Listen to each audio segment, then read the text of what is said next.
Je veux faire un email. Pour faire un email qui va marcher, il y a vraiment 4 piliers essentiels pour que celui-ci vous donne les plus grandes chances de convertir en réservation. Le premier, ça va être le sujet. Le sujet, comme vous le savez, c'est la petite ligne qui apparaît dans l'inbox, qui va être ce qu'on va appeler également l'accroche, qui va faire en sorte que le client va se sentir concerné, va être attiré par le contenu de votre campagne et va vouloir aller plus loin, à savoir l'ouvrir et cliquer sur les appels à l'action. On va y revenir un petit peu après. Il doit être court, bien spécifique, parce que souvent, on a également, notamment Gmail, peut raccourcir le sujet et mettre 3 petits points et on va devoir cliquer pour voir la suite du sujet. Donc, généralement, on dit utiliser une quarantaine de caractères. Pour un sujet, c'est la bonne pratique.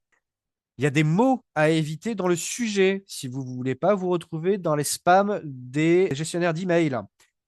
Tout ce qui va être promotion, tout ce qui va être cliquez ici, tout ce qui va être le mot gratuit, par exemple, tout ça, vous les bannissez de vos campagnes.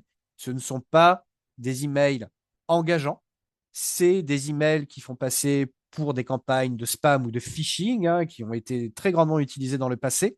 C'est pour ça qu'aujourd'hui, les gestionnaires d'emails font très très attention également au contenu de ces sujets pour s'assurer que ils le remettent bien dans la boîte principale de réception ou ils l'envoient en spam s'ils considèrent qu'il y a des mots à bannir.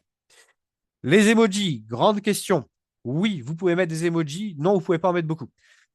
Un emoji suffit. Vous n'avez pas besoin de mettre des séries d'emojis dans vos titres pour attirer l'œil. Idem pour les caractères spéciaux. Ça ne sert à rien de mettre 3 signes euros pour faire comprendre au client qu'il va avoir une sacrée remise. Aujourd'hui, ça également, c'est associé à de la promotion commerciale et non pas à du marketing par ces gestionnaires d'email et ça peut vous faire arriver en spam.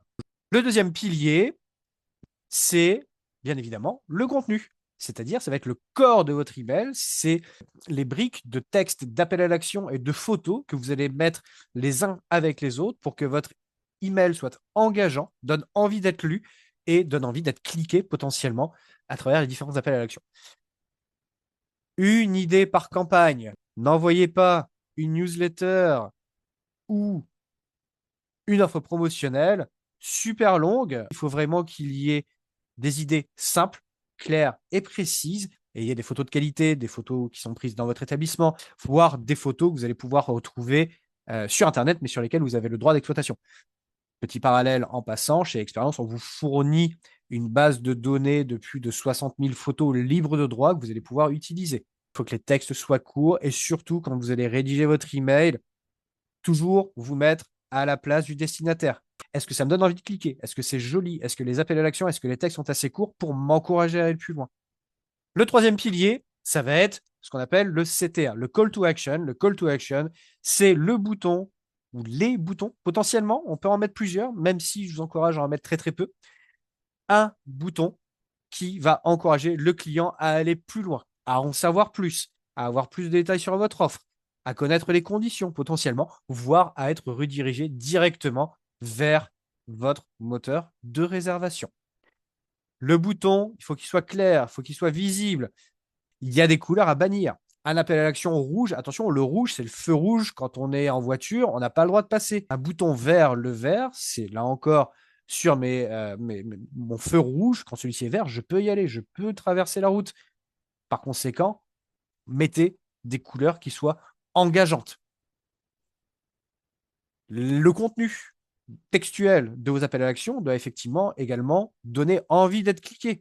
Je vous ai donné quelques petits exemples. Mettez réservez maintenant. Profitez de l'offre, préparez de bon séjour plutôt qu'un simple cliquez ici.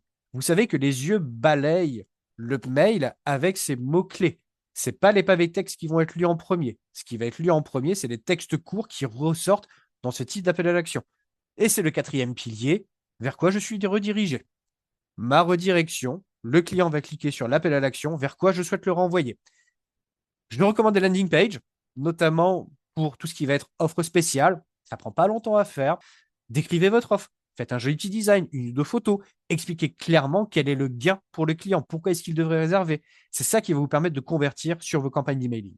Évitez également un parcours qui demande trop de clics. Donc, si votre parcours client est bien trop compliqué et que le client ne peut pas réserver de manière simple et précise, il ne va pas le faire.